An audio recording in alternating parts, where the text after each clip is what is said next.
I'm just a conduit to God. I'm an embodiment of God. I'm the human experience of God. I'm the hands and feet of God to deliver the goodies.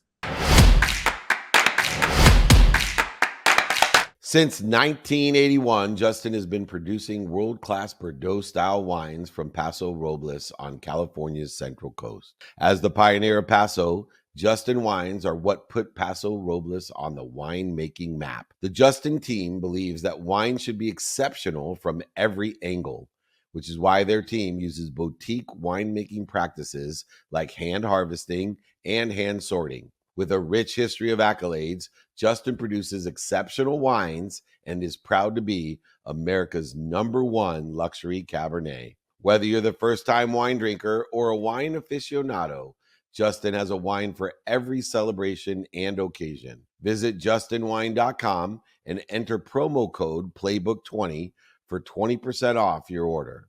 Justin offers the perfect holiday gifts for clients, colleagues, friends, or family. Be sure to check them out at justinwine.com to receive 20% off your order for a limited time and use the promo code Playbook20. David Meltzer, my good friend, thanks for coming on the Keep Telling Yourself webinar.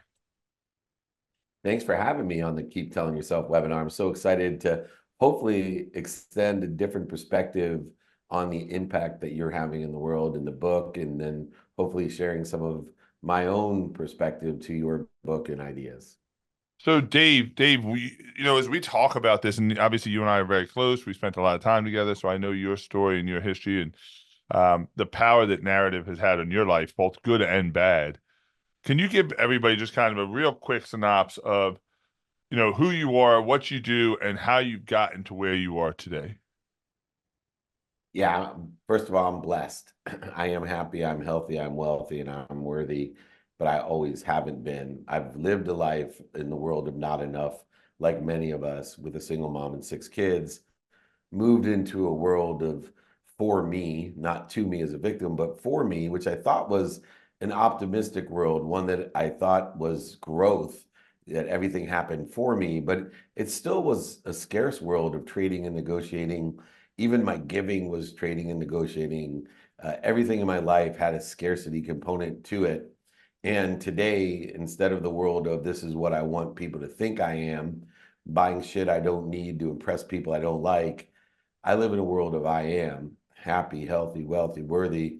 And my main purpose is to figure out what I'm doing and what other people are doing to interfere with what they already are, with their potential, and to find their best light through values and practices and executing on those in a consistent, persistent manner. And for me, professionally, ran the most notable sports agency in the world, got hired there at Lee Steinberg Sports and Entertainment. They made the movie Jerry Maguire about our firm because not I was a great lawyer, not because I was an amazing sports agent, but because I had an incredible background in 2 things, technology and in venture capital. And Lee Steinberg saw the future of sports in technology and venture capital, which led me to run one of the most successful global sports marketing companies with Hall of Fame quarterback Warren Moon, which led me to my own media mission of empowering over 1 billion people to be happy by finding 1,000 people like you, Chad, that will empower 1,000 to empower 1,000 with your speaking, your podcast, and of course, your book.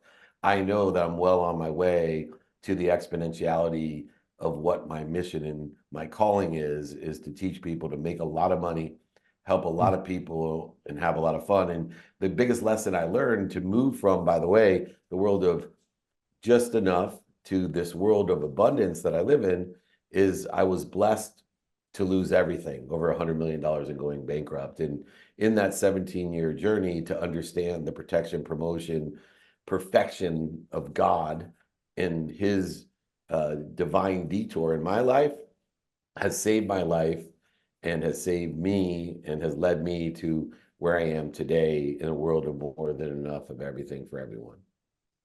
Yeah. So I know this. First of all, thank you for that. I think, as people get more context about you and they have followed you and read your books, something that dawned on me, and I never asked you this question as long as I've known you, and I know that you lost $100 million. And I think there's a general perception out there, and maybe it's just a judgment that I have or perception that I have that I said, man, if I had $100 million, I would never be poor again. There's no way. I'm saying you give me $100 million, I will be rich forever. I will have like that's a lot of $100 million is a lot of money. And yet you lost $100 million and tell people about it. How does somebody lose not the tactics, but like what was the mindset? What was the narrative of I got this $100 million, and then how do you lose and literally almost become bankrupt at $100 million? Well, first of all, I used to tell myself the same thing. And, that's part of the problem is that I didn't ask for help. I thought I knew what I didn't know. And, there's something bigger than you and I, Chad. And it's here to protect, promote, love, and protect and perfect us. And sometimes when we don't see where we're going there and we're not in a divine direction, uh, these things have no explanation. The circumstances, the evolution of losing that to me was to learn the lesson of humility. My favorite quote still today is you're either humble or you're about to be. And uh, I thought I understood that I never would have to work again.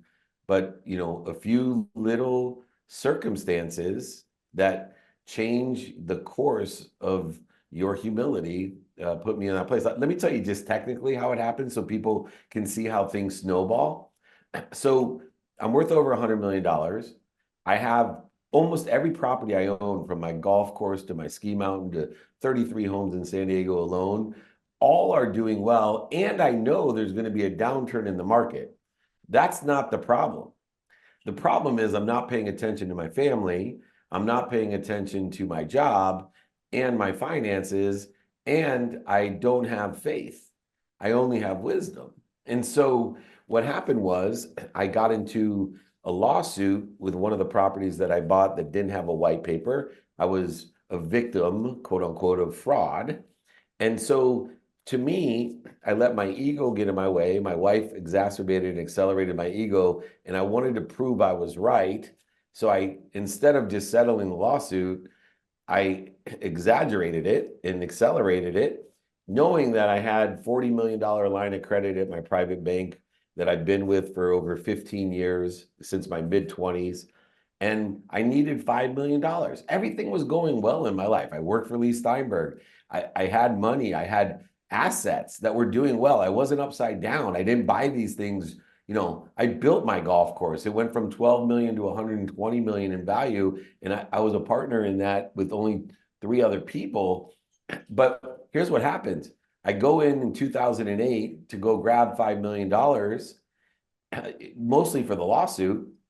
And my guy, Chris, that had been there with me 15 years, I said, hey, is Chris here? I need to draw down on my line of credit. And they're like, oh, Chris didn't call you? He's not here anymore. Huh. I said, well, I need to draw down 5 million. I got a $40 million line of credit. Oh, nobody called you? We have a $1 million limit. You need to reapply. Now, that God moment for me, it may not seem like a very big deal, but it was, because I didn't have time to reapply, nor were they going to give me 40 million, let alone 5 million, because the bank was going under. And that was just them telling me they don't have the money. So now I'm looking for money, but I have a full machine running with all these properties, golf course, ski mountain, and lawsuit. And I drained through, 5, 6 million in cash before I could get any more financing. And now everyone's having trouble. And pretty soon I'm getting more and more stuck in a financial hurricane, which led me to make a critical decision to go bankrupt and to start over. But it wasn't just to financially start over. It was truly, for me, an emotional decision to start my life over with not only wisdom and asking for help, but most importantly, faith, because God now is my steward and humility is the mechanism of that stewardship. Hmm. Talk about resilience and overcoming quite the obstacle. What would you say you put into place then and even now? Like, what daily practices and habits or behaviors do you put in place that are the most impactful at maintaining this positive mindset and maintaining like overcoming, so many challenges throughout your journey? Yeah, daily practices themselves are the daily practice that I have, and they're ever improving and ever progressing. The basic context that I put or framework on my practices is what I call the 5 daily practices. And I love sending them out for free to people because they have evolved. And the 5 daily practices are: number one, what is it I want today according to the circumstances of today, personally, experientially, giving, receiving? What meaning of the past do I need to derive for today in the circumstances of today that are aligned with my divine direction, where I think I want to be or better, knowing that the only 2 limitations in my divine direction are either the meaning I give the past or my own self-image, my own imagination. Those are the only 2 things that will limit me. And so the first practice is, what is it I want today, which takes the nothingness that most people live in. I always say most people on earth live like tubes, food in, food out. That's their whole life. That's a nothingness. If you want to live with possibility, all you got to do is figure out, what do I want today in the circumstances that exist today in the divine direction of where I think I want to be or better. The second daily practice, I know my who. This is how I went bankrupt, right? Who can help me, or who can I help get to where they want to be or better, or who can help me get to where I want to be or better? That takes every possibility and makes it a probability, another mathematical advantage. Then I take time and say, how, according to the 24 hours today and the circumstances of today, how can I utilize my time in alignment with the divine direction of where I think I want to be or better? So I have negotiables and non-negotiable time that I spend according to the circumstances of the day, the lessons of the past, and the divine direction that I think I want to be in. Now that I know my what, possibility, who, probability, how, gives me perspective for the day, I know what's important to me in reality today, according to the actual circumstances of today, interest rates, COVID, whatever circumstances there are, which allows me to create my own reality by prioritizing my now. I always say, know your now. 100% of the things you do now and do next get done. It's the most statistically successful thing. It's actually the antidote to feeling overwhelmed and procrastinating, because it's impossible to feel overwhelmed if you know what to do now. It's also impossible to procrastinate if you do it now or do it next, which then leads to the 5th daily practice. Now that I have a reality, I want to make that reality even better. So I call it apply my why. I don't search for my why. That's denying God in my life. I'm applying God to my life. I'm applying my why. And the mechanism that I use in the application of why is to identify what I'm doing to interfere with God. Not trying to find God, not trying to find my why, but in the human experience, what am I doing to interfere with God? And so for me, I use something that's instant and obvious of interfering with God, which is my reaction, the way I react to fear, to ego. So I've come up with a long list, like a need to be right, a need to be offended, separate, inferior, superior, anxious, frustrated, angry, guilty, resentful, worried. All of these emotions, all these energies interfere with me and God. And so I identify the instant and obvious, because when you're pissed off, Chad and Morgan, you know it. You don't got to go to a therapist to figure out you're mad. You can figure out why you're mad with a therapist, but it's irrelevant to me because all I want to do is not be mad and be at ease. And so I practice stopping, not out logicking, analyzing, going over, under, through, around, lying to, cheating, manipulating reasons why I'm mad. Instead, I just stop. I remind, remember, and recollect by breathing through my nose, out through my mouth. I remind, remember, and recollect my God, my omniscient, all-powerful source of love, truth, and energy. And now I'm ready, at ease, to roll into the divine direction again. Instead of accelerating in the wrong direction, creating more interference in my life, creating more ego, edging God out of my life, instead, I'm rolling into what do I want, who I can help, how best to get it done, reprioritizing my day by what's important to me, doing it now and doing it next, and then increasing my application of why, my application of God into my better self every single day. So, so good. I hope my team is listening because number 4 talked about being overwhelmed and just how you handle the tasks. Like Yeah. to me, that was huge. I've got a follow up if you Yeah, don't yeah, mind. yeah. So I know you're big into purpose and your why, and you just touched on it, which is what generated this thought. But for those that are listening to this and that are struggling with identifying their why, what are some steps they can take to develop that thought for them? Well, first, seek wisdom, which I said earlier is the fastest way to find wisdom is to find someone that already has the wisdom that you want. Podcasts, books, like Keep Telling Yourself, speeches, coaches, mentorship, all of those different things are how we actually find purpose, is find the people who have purpose in the position that we want to be or better, but also help other people with their purpose. And so in that context of probability, in the context of inspiration, is the united, unified system of thought. And to do that is actually easier than you think. And purpose is with you and others. This is a abundant, infinite, unified system of thought. You have to participate, coordinate, collaborate within that context of the system in order to effectuate clearing the interference between you and your purpose. Because that purpose exists not only through faith, that there's something bigger than you, an omniscient, all powerful source that loves you more than your mom, but also the wisdom of other people that already know that or are practicing it. Yeah, this is so good. I obviously you and I have a really, really close relationship, and we talk about our faith a lot and give thanks to God above all things. But I want to ask you about the second one, and this is something that you've really taught me over the last 3-4 years that we formed our relationship. This number 2, and that is the who. And I think this is where people struggle. I think, I one of the reasons I love the fact that you're in my community is because your current reality, there are parts of your current reality that I want for my future realities, and I understand that. But the challenge is most people either don't have enough self-love or self-belief to go to somebody and ask for help or be willing to receive the help that others are giving.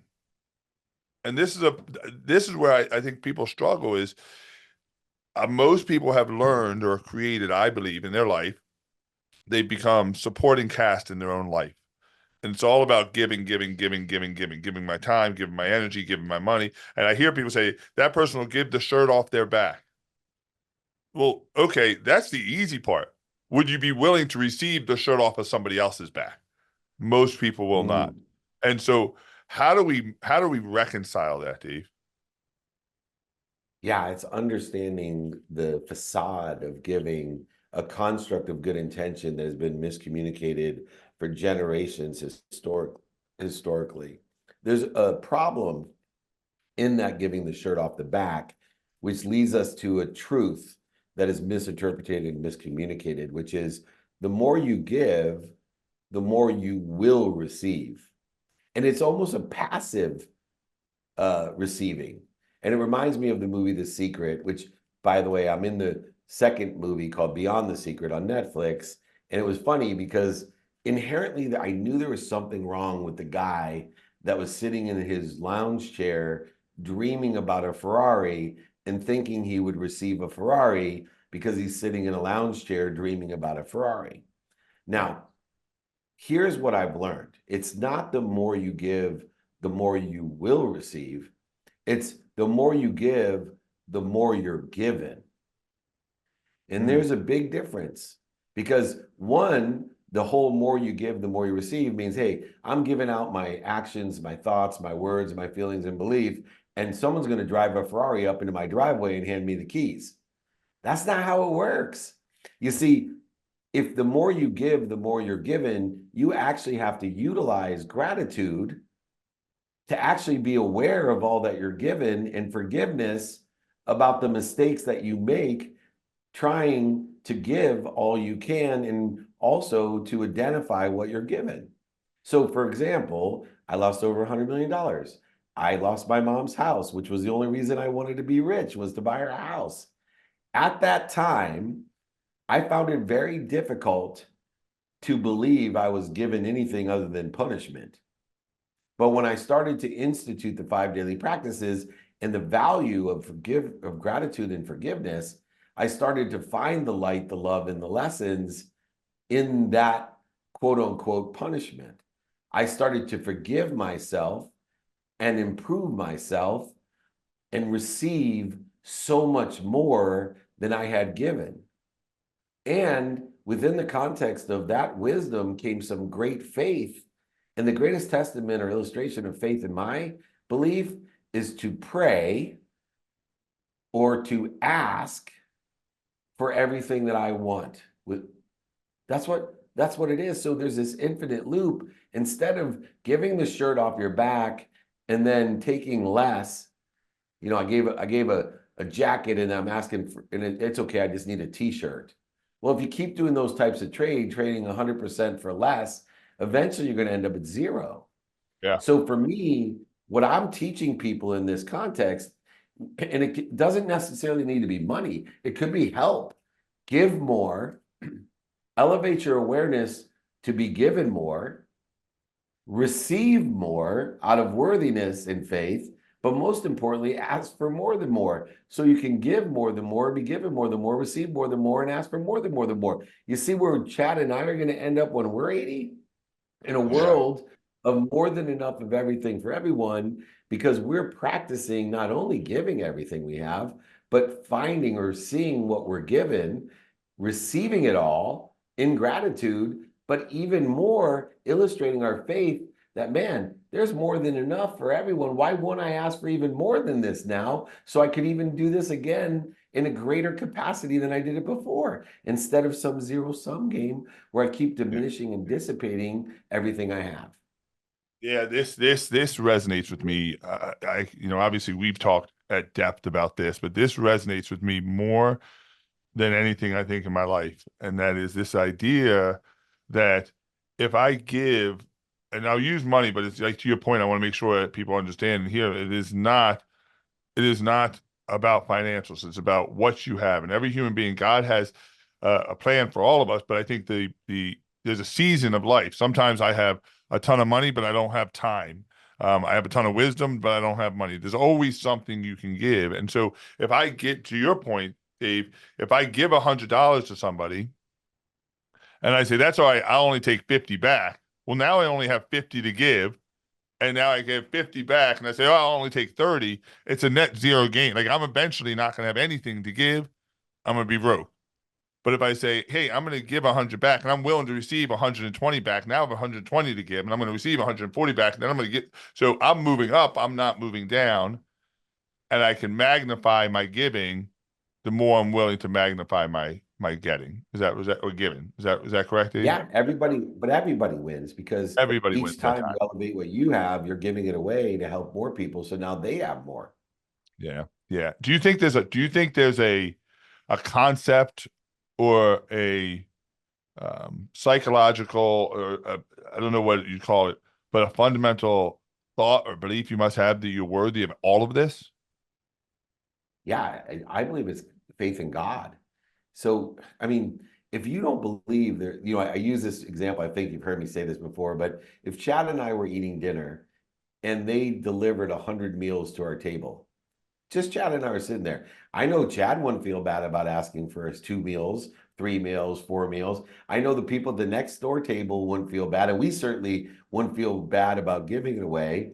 Well, if you have faith in God, that there's an omniscient, all-powerful, all-knowing source of everything for everyone, well, then every table's full, every item is full that you want. So when you tell yourself, I'm not worthy, I feel bad about asking, I feel guilty, what are you telling God? That he's not enough.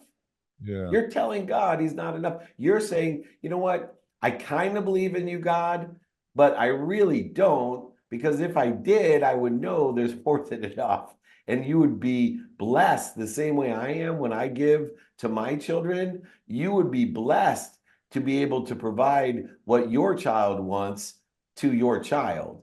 And people get lost in that all the time. And so I think, and I know it salts some people like, well, you really don't have faith because you're not asking for more. And they're like, that's a really scarce, greedy attitude. I'm like, no, because I'm giving everything I have away. Yeah. So I'm just a conduit to God. I'm just a vessel. I'm a vehicle. I'm a vehicle to deliver God's abundance. I'm a vehicle to spread more of his abundance to as many people as possible. I'm an embodiment of God. I'm the human experience of God. I'm an embodiment. I'm the hands and feet of God to deliver the goodies.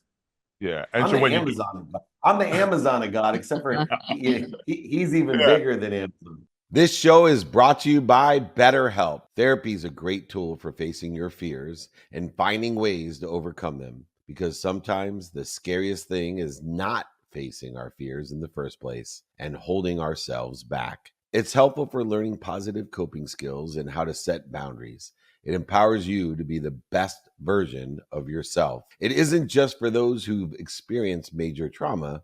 If you're thinking of starting therapy, give BetterHelp a try. It's entirely online, designed to be convenient, flexible, and suited to your schedule. Just fill out a brief questionnaire to get matched with a licensed therapist and switch therapists anytime for no additional charge. Overcome your fears with BetterHelp. Visit betterhelp.com/playbook today to get a 10% off your first month. That's BetterHelp, HELP.com/playbook. Imagine starting a small business, your first customer, first hire, first real paycheck. But everything isn't just exciting, it's scary. That's where JustWorks come in, the all-in-one platform that supports small business growth. Access seamless tools that help with benefits, payroll, HR, and compliance with transparent pricing. It's time to make payroll painless. Run payroll in 90 seconds or less and automate payments so you can set it and forget it. Did you know in 2023 alone, they processed over 25.6 billion in trusted payroll customers? Don't worry about the paperwork piling up either. They take care of payroll tax documents and reporting to help you stay compliant. Visit justworks.com/podcast to join the thousands of small businesses that trust JustWorks to take care of payroll, benefits, compliance, and more. That's justworks.com/podcast. When I don't believe in this, or when I don't believe I'm worthy, or when I don't, that's true ego. That is edging God out, EGO. That is edging God out of my life, because God must have got, I know better. I know better than God. It's not about it's about me. It's not about God. And when I say I'm not worthy, I'm making it about me. When I'm believing that, I'm making it about me, which doesn't make it about God, and that's true ego. And so, one last question about this. So, in this whole transformation from being down $100 million to being back up $100 million to being the vessel to be, and now you are and I want to get your title right, but you are the tip of the spear when all things think and grow rich. Like, this is such an amazing honor. I'm chairman of Napoleon Hill Institute, Think and Grow Rich, Out with the Devil. I'm the chairman worldwide of Napoleon Hill, over 500 million books sold. Yeah, unbelievable. The chairman of Think and Grow Rich. So think about, I'm down $100 million. I'm bankrupt. I lose my mother's house. My mother's house is gone. You feel like a failure. You're going through one of those shift moments. Now, looking back, now you're the chairman of the largest in the world, the largest growth organization in the world, and probably, and not even probably, besides the Bible, the most powerful book written, I think, for me anyway, Think and Grow Rich. Um, how has the narrative changed? How has the story and that narrative in your life changed from those two wide, dramatic differences? Well, to be honest, I started to listen to the people that love me the most, um, to the respect that I was lost. I created an identity that I needed to shift. I created an identity of my bank account, of how much money I had. And I give myself forgiveness, because the only time I wasn't happy was because of financial stress. Uh-oh. Uh-oh. Stand by. Stand by. Morgan, if he's reconnected, what are your thoughts about what he's saying? Well, to me, I'll be vulnerable in this moment. I feel like he's reiterating so much of the coaching you've been giving me lately. Um, the stories that I'm telling myself are not true, challenging the truth behind them. Yeah. And what I feel I'm capable or worthy of. I mean, it's like I feel like I'm having deja vu in this moment. What's been the hardest thing for you? He's logging back in now. What's been the hardest thing for you? I see you getting emotional. What's the hardest thing for you that you've had to do to shift your narrative to this idea that you are created and worthy of this abundance and being given more so you can give more? I think it's the belief, like believing in myself, believing in the journey, believing in what I'm capable of. And I still struggle with it. You and I just talked about this on the way home from Vegas the other day. But I think the biggest shift moment I've had recently is all of these things that just keep happening to me. Like, I know I'm starting to believe in it. I know that my story is shifting. I know that the things I'm telling myself have improved because God, the universe, whatever is giving back. Like, I feel like I'm getting more because I'm giving more, exactly what he's saying. How do you like what are you seeing? Like give me an example of what are you seeing that's can you give me an example of something you're seeing that's saying, all right, I've opened myself to this idea and this possibility that maybe I am worthy, that I am capable more. You've shifted your narrative. Give me an example of how that works. So recently I shared on LinkedIn. Um, I've struggled with this whole idea. I've come from a background before I started working for you where I've spoken in front of people. I've been confident in rooms of many. But since I've started working for you and seeing you speak and being in different circles, having the belief that I am capable to be on a stage or on a platform and share something of value to a room full of leaders or people in general. And I don't know, 2 weeks ago, I spoke it to you for the very first time. After 6 years of knowing that you wanted to say it, you actually spoke and say, no, I want to speak on stage. And what happened 24 hours later? I was asked to speak in Texas. Out of the blue. And the next day I was asked to speak again. So for So 6 years, Dave, did you hear this? So Dave, for Yeah. 6 years, she was fighting the statement of professing and declaring that she is worthy to speak on a stage. She breaks down and says to me, Chad, you're right. I've been afraid. his favorite word. Right. Chad's my favorite word. Chad, you're right. I've been afraid to admit that I want to speak on a stage. She says it. And I said, do you remember what I said to you? I said, We'll open up. the world will open up to you Mm-hmm. the minute you declare what you believe you're worthy of and that you want in this world. And within 48 hours, two people randomly contact her and asked her if she would come to a speaking gig. She didn't change anything. She just changed what she declared in the world, Dave. Yeah, those two powerful words, I am, and when we look at I am and say, what am I doing to interfere with it? That's when the world opens up and starts providing what we are and dissipates and dissolves the interference once we identify it. And that's why every day I tell myself, I am happy, I am healthy, I am wealthy, and I'm worthy. What am I doing to interfere with it? Because that encompasses that passion, purpose, and profitability in my life. But Dave, so Dave, in the we talk a lot about this in the book, Keep Telling Yourself, but people hear that and people are like, come on, you mean that if I look in the mirror, and this goes back to Think and Grow Rich, if I look in the mirror and I say, I am happy, I am healthy, I am abundant, I say those things, that's really going to change my life. Like, how does that work? Obviously, you got to have faith in God, but what does saying that and believing it have to do with the reality that you actually get? Yeah, I have a little supplement to that. What it's really saying is, I do because it's pay attention to what you want. I want to speak. Now I'm starting to pay attention to it.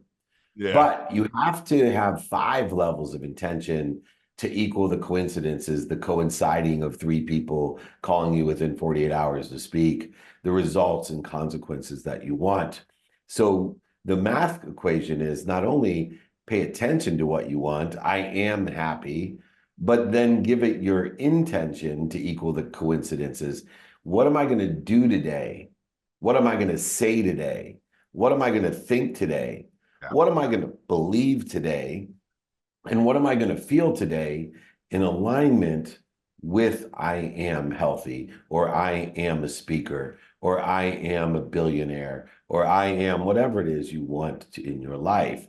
So there's a lot more to it because you have to be consistent every day, persistent without quit in the pursuit of your intention by utilizing that intention, doing, saying, thinking, feeling, and believing to equal the coincidences, the coinciding of the universe. And Morgan's example is the coinciding of the universe. You call it the universe opening up, but she was paying attention to what she wanted. And then she got intentional. She spoke to you about it. She got on stage and did it. She believed it. She felt it. And then the universe said, ah, here's the coincidence.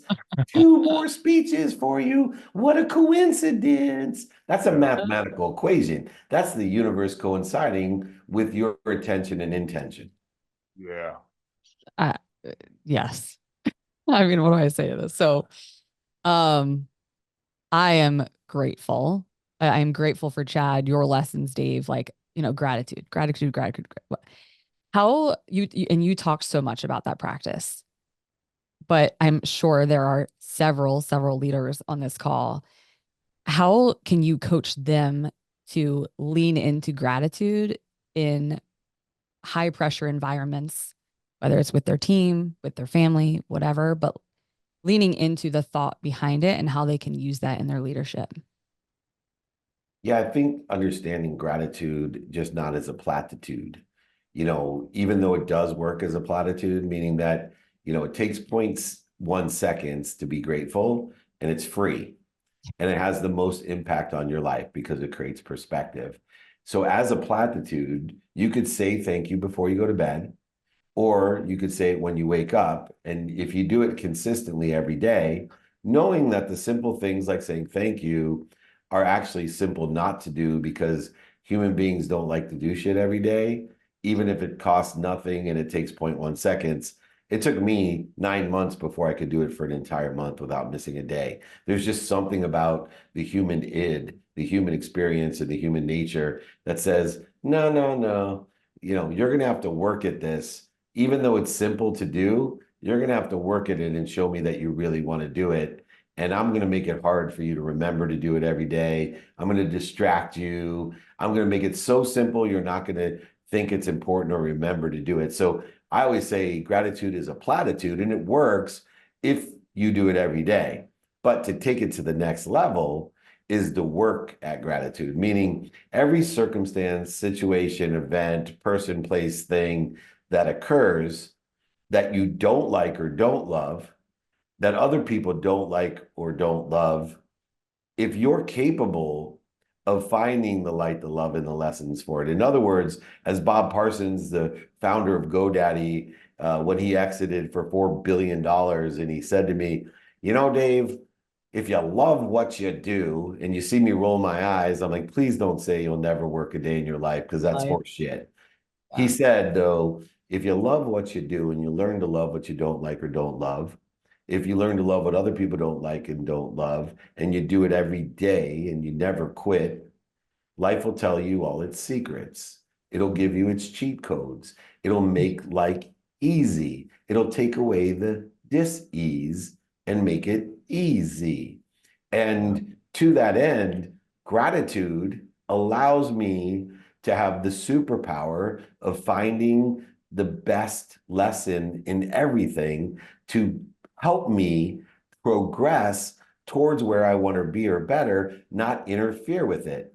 So you can use gratitude as a platitude and get some benefit from it. But if you use gratitude as a capability to find the light, the love, and the lessons, if you use gratitude as a perspective to make everything better, every detour becomes divine. Your time becomes divine. You dissipate and dissolve all the dis-ease by practicing intentionally gratitude beyond the platitude of it. I promise you, life will be easy. Yeah. Yeah, this is so good. This obviously resonates a lot with me. It coincides with, everything we wrote about in the book and everything you and I have been talking about, what we shared this week in Vegas.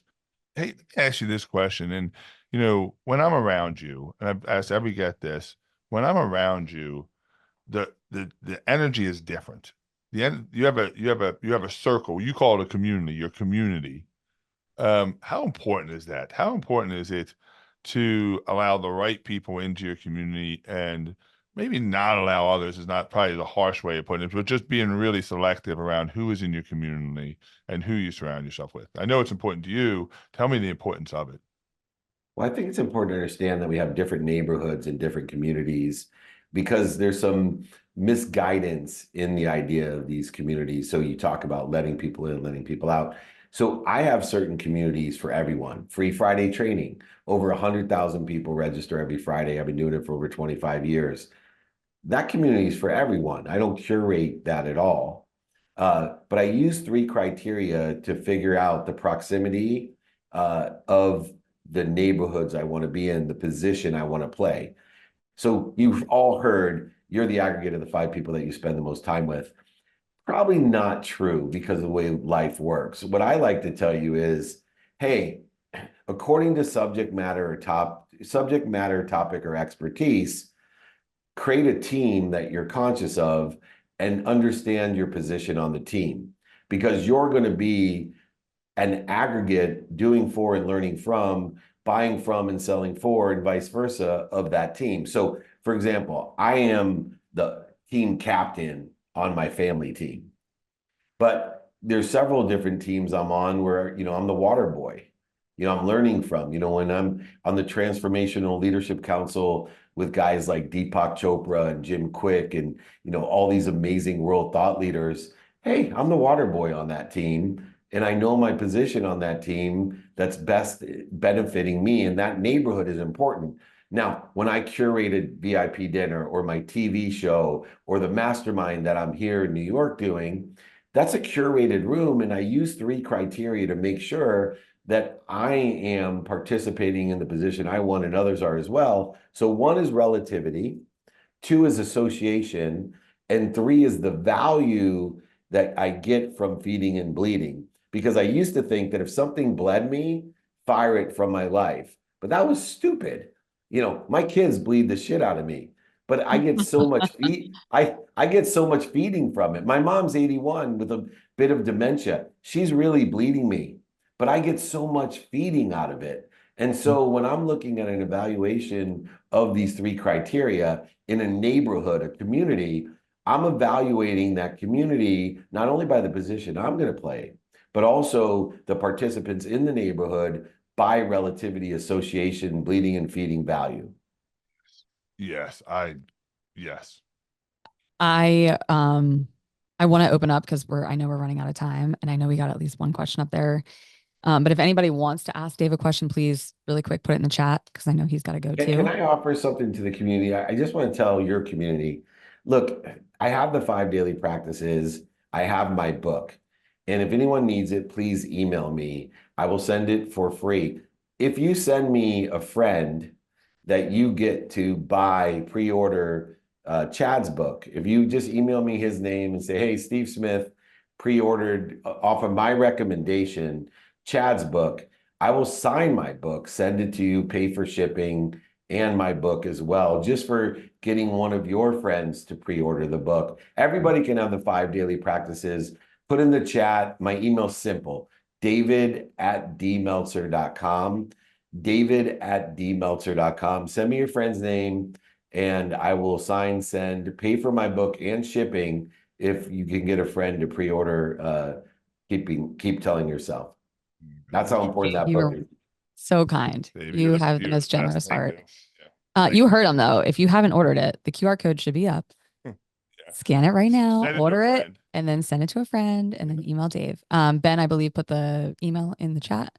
Thank you. Thank you, Dave. Okay, so really quick, I'm sorry. How long, and this could be a short answer. I've got two questions. How long did it take for you to shift your narrative or shift your story after losing the $100 million? Was it a quick fix or a long journey? I'm still on it and I'm progressing exponentially. But I started 0 to 1, took longer than 1 to 100. And I just decided that my behaviors would create the progress. Don't worry about the outcomes. You don't understand or know the outcomes. What's interesting is you just said that, and I speak all the time. I put in the book, and my team knows this, is that, I run a lot of marathons, and people are like, well, how do you run the marathons, or how did you build a company? And they're starting to ask me these types of questions. The more success I have in my life and the more things I tackle. And I tell them all the time, it's not a miracle that I finish the marathons. It's a miracle that I ever even start. The challenge is most people getting from 0 to 1 is really, really hard for most people. Even for me, getting from 0 to 1 is really, really hard. Once you decide, once you commit, and I don't call it discipline, I call it devotion. Once you become devoted to the path and the journey you're on, it picks up steam really, really fast. Doesn't it? Like it really gets going, but it's the getting the starting and committing to this idea of this betterment or this next version of yourself that it really, really takes time. And it really takes, to your point, faith in God. Yeah, but you're a steward of that, and I've seen you with your own employees, call them on their non-commitment. And one of the things I want to thank you for is my daughter, has said multiple times, "Oh, I should run a marathon. I should run a marathon," and then was so impressed the fact that you run marathons. And I guess I didn't know she had done this. She had said to you, "Oh my gosh, I'd like to run a marathon someday," and you pulled out your phone and you had her commit to running the marathon with you.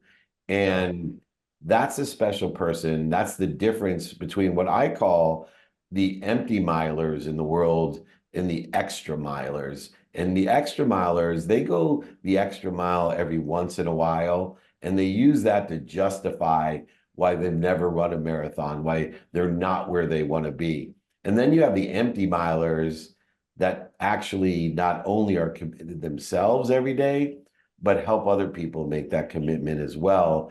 And it's far less competitive to be an empty miler. And it's easy to justify why you are where you want to be when you are an empty miler and you make a commitment not only to yourself, but to others.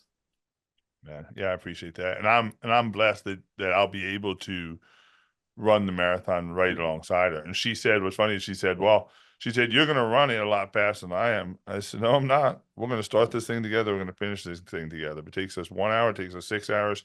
We will start the marathon together and we will 100% finish the marathon together. And so thank you for even putting her in my circle.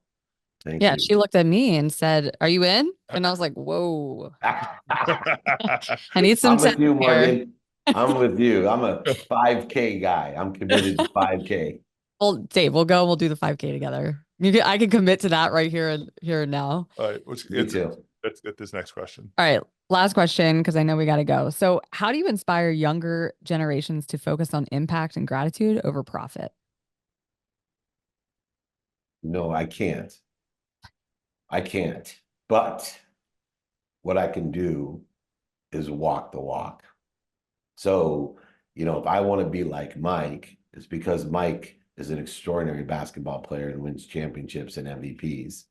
And so by me walking the walk, by me living in an amazing marriage, being healthy with 4 beautiful children, with more money than I ever dreamed of, with the freedom to react and the freedom to have what I want with who I want, when I want, and do what I want, and then offer my help to others and put out the content that is real, other people will want to be like Mike, or in this case, hopefully like Dave.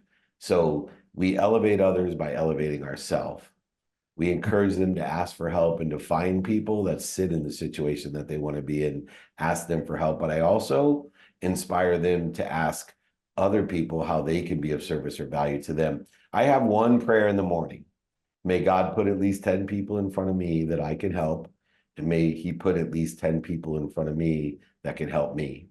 And in the context of that neighborhood comes a group of people, a community, a neighborhood, a frequency of people that want to help each other and know people that can help each other. And guess what happens in the monetary sense? They buy from each other and sell for each other, which allows them to make a lot of money, help a lot of people, and have a lot of fun, which is my mission, which is why I'm here today. reach out to me and let's support my friend. Keep telling yourself the things that you want and do what it takes to allow them to be attracted into your life. Recollect, remind, and remember your greatest God. I promise you, you'll figure out what you're doing to interfere with it. Email me, david@dmeltzer.com. Pre-order your book. I will send and sign that book. Tell me what friend of yours pre-ordered it, and we're all in. Thank you so much for the opportunity. Man, David, Thank you. I can't thank you enough, one, for coming on today, sharing your time, sharing your wisdom, but for being a great friend of mine. Thank you for, obviously you wrote a great review of my book. You're in my neighborhood. One of the things I will tell people too is subscribe to Dave's text. Dave sends out text all the time about events. I have been lucky enough to be asked and to be invited to some amazing dinners. I know you're doing one next week in New York. We're doing one in DC together. These dinners, by the way, are unbelievable. I'm saying 100 people in a restaurant. We had 100-person rest. We had 100 people at this dinner in Santa Barbara that had me, had Joe Dispenza, had John Akoff, had Major, the amazing recording artist.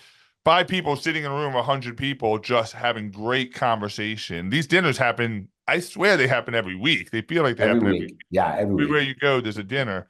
So he's going to be in a city that you are in. I can 100% assure you in 2025, he'll be in a city you're in.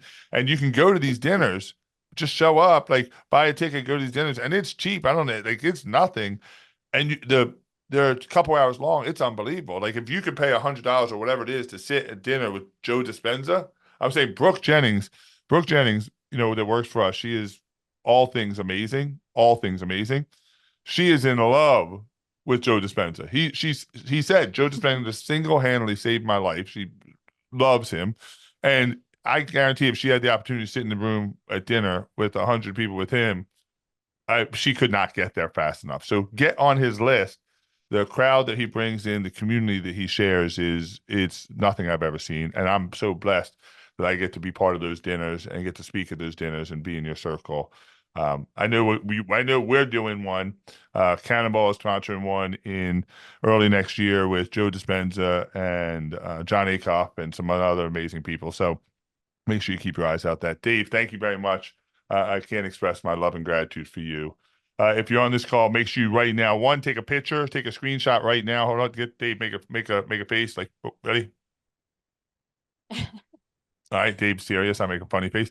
Post that, tag Dave, tag me. Tell us what you thought about this webinar. This is amazing. Listen, next week, to keep telling yourself, webinar continues. Next week, keep telling yourself webinar continues. Next Thursday, it's going to be awesome. Register right now. Like register, we sent a ton of emails out to remind you, but register right now. It's going to be absolutely amazing. So make sure you get on next week, next Thursday, 1:00 Eastern. 1 o'clock Eastern. Morgan, any final thoughts? We love you guys. We do. Thanks for joining us again. Make sure you pre-order your copy of your book. Keep telling yourself, Dave. I'll see you in DC in a See you in couple DC, weeks. if not before. Yeah. Thank you both. Congratulations. Thanks, Dave.